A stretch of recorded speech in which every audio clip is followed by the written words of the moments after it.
வச்சு காமிக்கிறேன். நல்லா மசிச்சு விட்டேன் பாருங்கள். இது நல்லா ஆறட்டும். நம்ம ஆறுறதுக்குள்ள நம்ம தாளிப்பு பார்த்துடலாம். அதுக்கு தாளிப்பு கரண்டி போட்டிருக்கேன். இல்லை எண்ணெய் விட்டுருக்கேன்.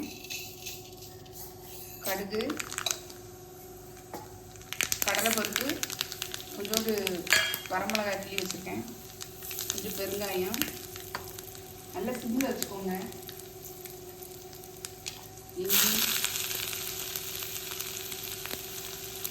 இஞ்சி ஒரு சின்ன துண்டு நச்சு போட்டுக்கோங்க. ஒரே ஒரு பச்சை மிளகாய்,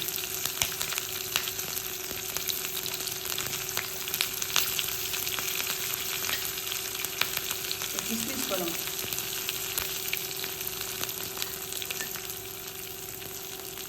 கிஸ்மிஸ் பழம் நல்லா வந்து ஊற்றி வந்துச்சு பாருங்க. நம்ம இப்போ இதை எடுத்துடலாம். தாளிப்பு வந்து இதில் விட்டுடலாம்.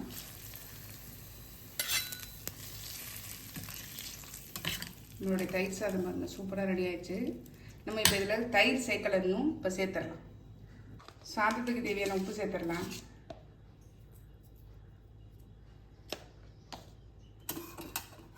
தயிர் அதே மாதிரி புளிக்காத தயிராக எடுத்துக்கோங்க.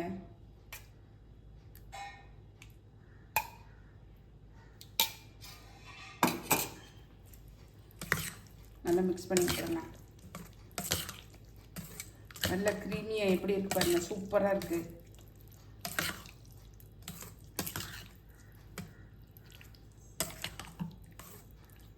இது மேலே கொஞ்சம் கேரட்டும்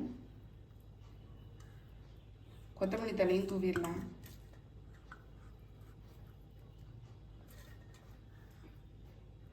கொஞ்சம் கருவேப்பிலை. அவ்வளோதான், நம்மளுடைய தயிர் சாதம் சூப்பராக ரெடி ஆகிடுச்சு பாருங்க.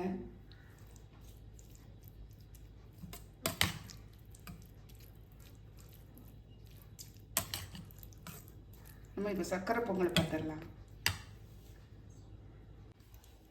நம்ம பொங்கல் சர்க்கரை பொங்கலுக்கு வச்ச சாதம் பாருங்கள், நல்லா குலைவாக வெந்திருக்கு. நல்லா வந்து சூடோடையே வந்து நல்லா வந்து மசிச்சு விட்ருங்க. இப்போ நம்ம அடுப்பில் வச்சுட்டு வெல்லத்தை சேர்த்துடலாம். வெல்லம் பாருங்கள், இந்த டம்ளருக்கு 1 டம்ளர் எடுத்துருந்தேன். இப்போ இதுக்கு 2 டம்ளர் வந்து வெல்லம் சேர்த்துட்டேன். நல்லா மிக்ஸ் பண்ணி விட்டுருங்க.